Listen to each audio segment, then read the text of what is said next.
Welcome to the show you've been waiting for. Celebrate Life. This is the 94th edition. It is also the second edition on Africa.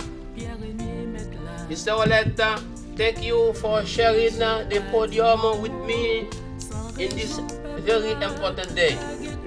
The first time I heard about Africa, I was in middle school in Haiti. The teacher came and spoke clearly and loudly that all black people are from Africa. And he added that every single black people should take a trip to Africa before he died. Mr. Olette, I was thinking then he was talking about a small country the size of New Hampshire. Little by little, when I have a chance to work in Boston South Station, I serve coffee. I have a tendency to ask people where you coming from. And some people, black people, will tell me, I'm from South Africa, the country of Mandela. I'm from Congo, that the country where we find the mine for the cell phone, helium. I'm from Ghana, that's the hometown of your son. Mm-hmm. I'm from Benin, that's the hometown of our special guest today. I'm from Kenya, that's the hometown of Obama family. So it's unfortunate the world, the news people don't talk enough about Africa. Most of my hear Ethiopia is a poor country, but they won't tell us to go to Ethiopia to know to visit because Ethiopia is mentioned in the Bible. The King Solomon married to the Queen of Sabbath. They won't tell us that. They ask us to accept Jesus Christ as a Savior, but they won't tell us to go to Egypt, where Jesus Christ went into exile. Who babysit him? We don't know. So today, let's make this 94th edition an occasion to call for a forum on Africa to discover this great continent. Before we do that and interview our special guest, let's ask our pastor to lead us in opening prayer. Pastor, please lead us. Prions Dieu. Seigneur, nous te remercions parce que ta parole est vérité. Tu dis que nous devons avoir un cœur d'enfant. Et toi, Seigneur Dieu, tu es prêt à donner ce que tu as promis. Nous te remercions pour ce moment que nous allons passer ensemble, de tout diriger, de prendre tout en main pour que ton nom soit glorifié. Aussi, Père, nous te demandons de remplir nos cœurs par la connaissance de tes paroles, que tous les obstacles soient brisés complètement devant toi, que nous soyons tous visités par toi, Seigneur Dieu Tout-Puissant. Revenons à toi, Dieu le Père, afin que tu nous remplis tous de ton esprit pour faire ton œuvre et pour glorifier ton nom. Au nom de Jésus, nous te prions. Amen. Amen. Thank you, Reverend, for prayer, and thank you to all of you who is watching us at home or is going to be watching us later. And thank you to our special guest to answer to the call of Celebrate Life.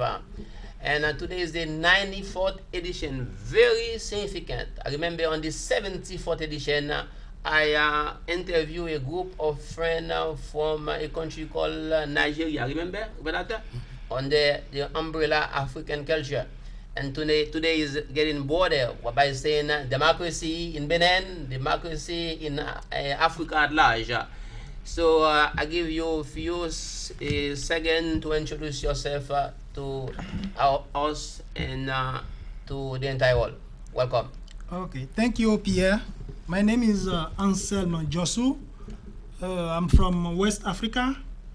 I've been living in the US for about 8 years. And I'm from Benin originally. Benin is one of the little country in Africa. It's a tiny one on the west of Africa. It's bordered to on the east side by Nigeria, on the west side by Togo, and on the north side we have Burkina Faso and Niger. So we speak French, and we try we start democracy like couple years ago, like in 1990.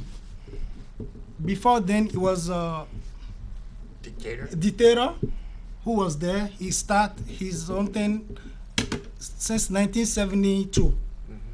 He been there for years until the whole country went down. He could not afford to pay anybody anymore, even the army, and everybody was, there was a strike every day. So everybody was start calling for a change. Then he decided to change the country. So he called for a conference, national conference.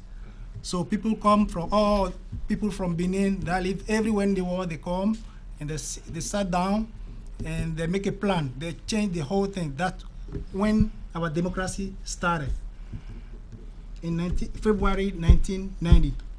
Yeah, thank you very much. I'm going to ask you to be a little bit as short as possible because there is a lot of questions I think that they might have in mind.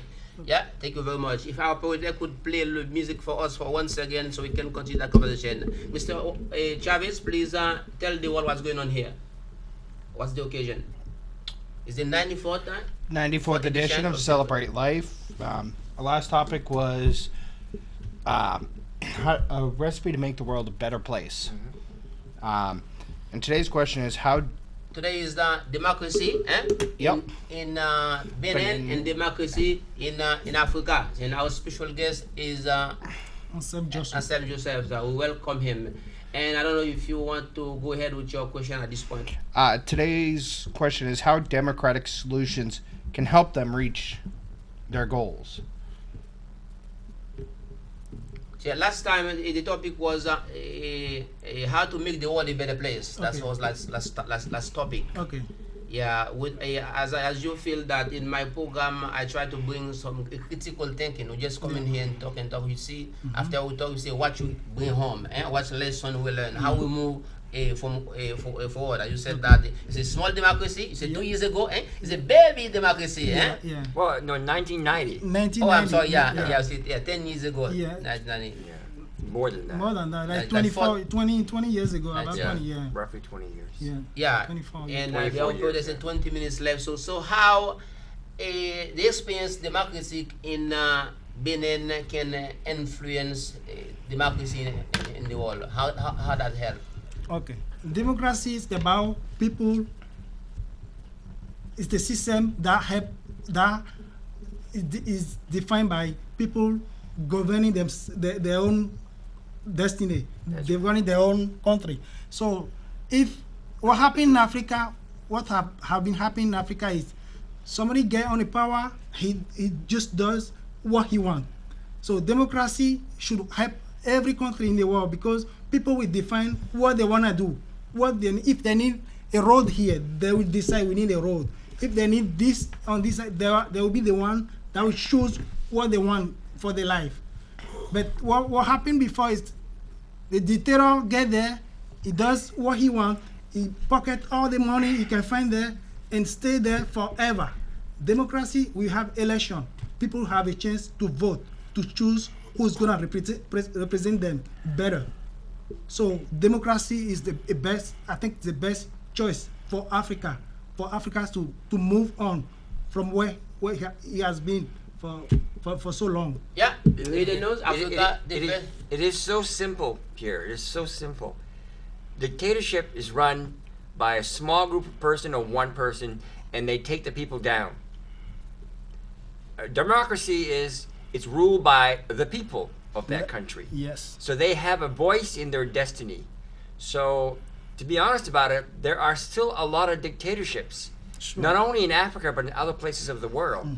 And you would think by that 2014 that they would have been gone, but there's still a lot of people that are being repressed by dictators. So I'm happy that your country is now free. Thank you. Hopefully it will come out of this poverty and they can rebuild their country. Thank you very much. I think Pastor Ate has a question. Just to make some story about Benin.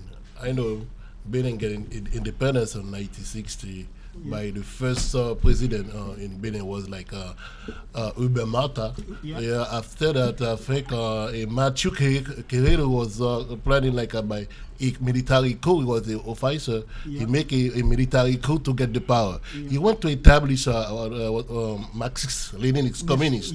I know he until 90 he won by election.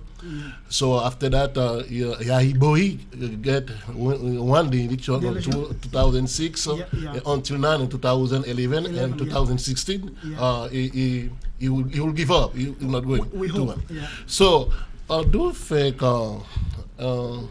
in Benin there are still Marxist-Leninist ideology still over there by the new generation? That is my first question. The second question, how many tribes we are in Benin? Don't forget Asian people who from Benin, who from Togo, Benin.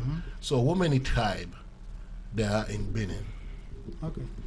So I'm gonna start by answering your first question. We was Mathieu Queredo imposed us his ideology, the Marxism-Leninism. I don't think there's people that still try that in this in Benin now, not at this time, because from 1990 when we start our new democracy, it's like heaven. If people can talk, you can talk without getting scared or without getting kidnapped. You can go. We have newspaper. We have a political party everywhere. So people get together. The new idea, there was freedom. So that we missed that for long time. So I don't think there's people in Benin that are missing that period of our life. I don't think so. That's good. Yeah. Tribe in Benin, there were so many tribes. I cannot count. I cannot tell you. Every corner, because we don't have border. Everybody we move anyway. People come from Nigeria, they live there. People from my country goes to live in Nigeria. So we are messed up there, and I think it's a good thing. It's diversity. Diversity is very much in display in Africa. It's as I said in my introduction. Mr. Olet, I know you are a leader. You need to campaign so we can have an African show here, so we can talk about this great continent. There's a lot to unveil. As you know, there's 5 international languages in Africa: the Spanish, the English, the Arabic, the Portuguese, and the French, and a million of other tribes. It's a virgin place, so there's a lot of discover Africa. As you mentioned about that democracy is a small democracy. I'm ready, by the way, to interview the wife of the Haitian congressman in Concord here, and our topic is going to be Haiti, a young democracy. Mr. Olet, I want you to make that phone call to see when we can set her up. I don't think he can be on studio. So it's a young democracy. I feel also the democracy in Benin is as young as the one in Haiti. So now talk a little bit about the fruit of that democracy in details, like the human rights, freedom of press, and respect for minority. In a few seconds, if you want to elaborate on that. Yeah, I think in Benin now, it's not that good. From 1990 to 2006, everything was almost perfect because it was our first experience. The honeymoon, It was very nice. Everybody was free. You can talk. You can do everything you want, and you won't go to jail. Now, the first 5 years of the new president was kind of okay, but the second part is getting worse now. We have political prisoners now. We have journalists that are in jail now for just a yes or no, for no reason. So our democracy is not like we get it. It's a fight, every day fight. We don't know if the president is gonna go back to dictatorship. We feel like that's what is happening now, but we hope he's gonna get back to himself and knows if there was dictatorship, he won't be there. Because we start a new election we start a new thing, new democracy, and we have election, we have vote, people vote, you get beaten, you keep, you leave, somebody else coming. So minority in Benin, it's still, they are still suffering. It's not heaven yet.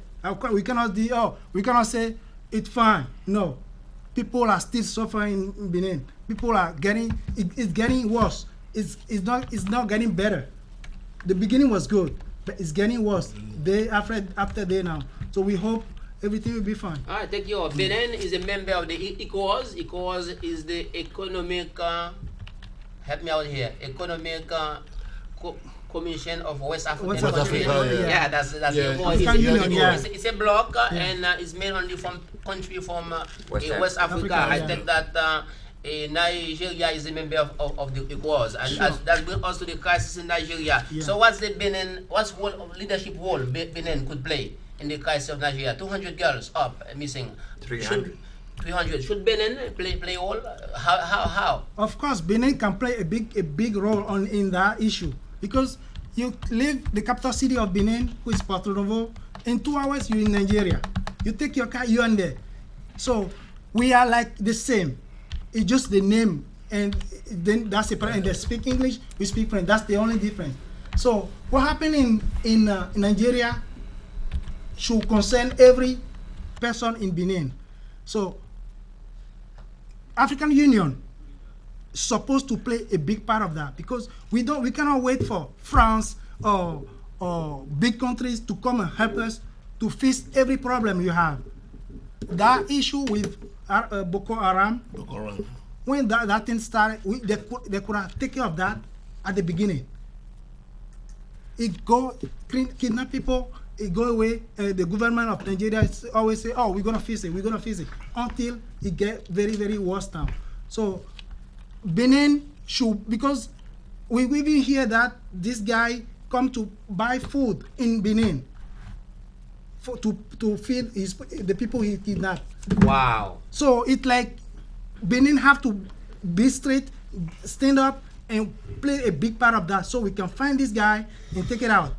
Take him out. Thank you very much. 10 minutes left. Sartre, let's make it fast. 10 minutes left. Yesterday I have my radio show in Boston. I presented it was a good subject. Everybody, over 20 people called for my subject. It was about a human being face criminality.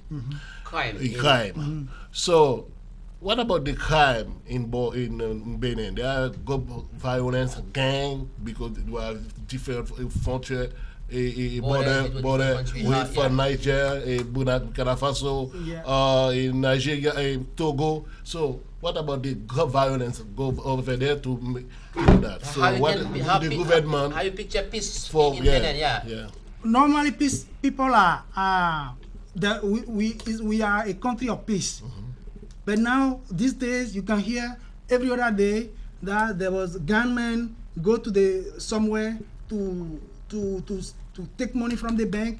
Even yesterday, they killed one police officer. Even yesterday, wow, one police. So it's getting worse in my country, and our government need to stand up. And all the money, the corruption is so high. All the money they've been stealing, they can use that to help our police officer, give them a good training and buy equipment for them so they can be sharp. Because gang people, they have more equipment than the police officer. Yeah. That doesn't make any sense. And it's not like there's no money. We have money in the country, but they are not using it for what they're supposed to use it for. There's somebody who finance them, all those good things. Yeah. Even you mentioned about the Boko Haram in your introduction. So I think it might be difficult to stop them, because last week in the newspaper, Nigerian newspaper, they say some colonel, some major, feel involved in the Boko Haram activity. They give them a weapon, all those stuff. Yeah, this is the 94th edition of Celebrate Live. It's getting busy, maybe a few minutes before we put on that program. I wish we had a whole hour so we can interview our friend. So I have a friend of mine. She's from Latin America, Peru. I call her advisor because she tutored me Spanish. She asked your guest that question here. The question is the following. Nelson Mandela has a big impact in the entire world in terms of global outreach. So, do you picture anybody in Africa, any countries who is could be on Nelson Mandela foot? I've been thinking about it. Maybe I know there's so many people working hard for human rights and for fairness in the world, but I cannot find yet somebody in that ambiguity of Mandela, because what he done, stay in jail for one cause for 25 years, you have to do it. So the leadership of Benin people in America, I know that probably there's a lot of you here, either here for school, for business, or for mission. So you guys have a certain a committee, a group, a union. Maybe you can make a difference at home, either by calling or by texting or by interacting with the entire Africa. Tell me about that. What's the Benin leadership outside? We have many associations. Like Boston, we have one association. Most of the Benin people, they live in Washington. Washington DC. Washington DC. So they are over there. They are big. We have big association over there. So they try to make a difference. Go to Benin to have do some stuff over there to help people. I'm doing on myself, because I cannot go more often over there.